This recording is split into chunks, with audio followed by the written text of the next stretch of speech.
My sister disappeared 3 years ago, and I believe her husband killed her. Craig is a rageful, violent person, a liar, and very narcissistic. I am very afraid of him. On Julie's 50th birthday, I know Craig was pretty intoxicated, and he told her he could kill her, and there were places he could put her, and no one would ever find her. We had not heard from my sister-in-law, Julie, for weeks. We had tried a few times, no response from her, leaving messages. So I called Trotwood Police on a Friday, and they had then informed me that Craig had filed a missing persons report. And it's like, why would you wait 9 days to report somebody missing? When I found out my sister was missing, it was instant panic. I immediately thought Craig's done something to her. From what we have heard, they knew at about 5:30 that she was still alive because they got the computer that she was on Pinterest. But then after that, they informed us from like 7 to 10 that his phone was shut off. I think they got into argument because she had discovered that money she got from my mom's estate was missing, and I think he grabbed her, threw her up against the garage doors, and choked her to death. My sister got juvenile diabetes when she was 11. She fought her whole life to live, and I know she went out fighting.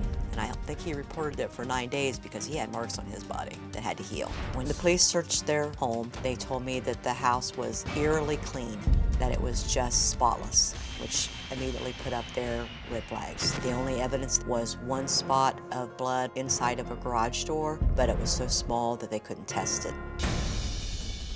Am I convinced Craig killed her? Yes, I am. I want Craig to know, you think you can run, but you can't hide. God will get you for it. I am furious. He tries to play like he's the victim, and in fact, he's the murderer.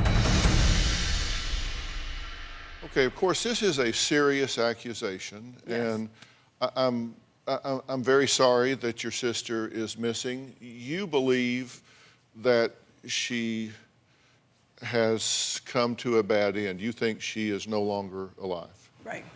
But why would you think that it was him? My number one reason was what we were told is he waited 9 days to report a woman who was nearly blind. But she had left him before. Correct.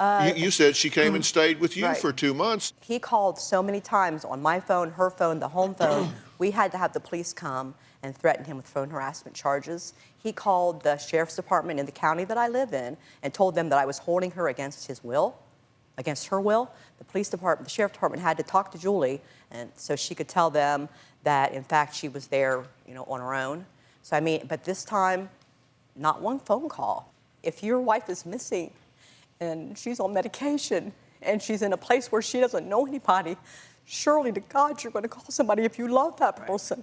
Our numbers are in the phone. If if there was something he should have said, is Julie with you because she's not here? But what would be his motivation? Why would he do this? Because he knew what he did, and he knew he was going to pay for it if somebody found out. What? Right. He was going to go to prison. That he did what? That he killed my sister. But why? What was his motivation to kill her? I think he's just a very rageful person. Now, these two are going to move from the stage to the audience because Craig has said he refuses to sit on this stage with these two women. He says he doesn't trust himself to even be in that close a proximity to them because they infuriate him so much with these ridiculous charges and allegations. So I'm going to put them right here in the front row. We're going to put him right here, and we're going to hear from him. My wife has been missing 3 years, and my world's still in shambles.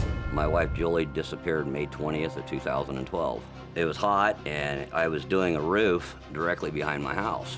The last time that I spoke with Julie on the phone was probably about 4 o'clock when I asked her if she wanted to go to my friend Tom's house with me. She told me to go ahead, and that was the last conversation that I had with her. When I got home, the alarm system was on, and her insulin was gone. And I went and checked the safe, and she had taken the $6,000 in cash that we had locked up in the safe. I tried to call her, and it went right to voicemail.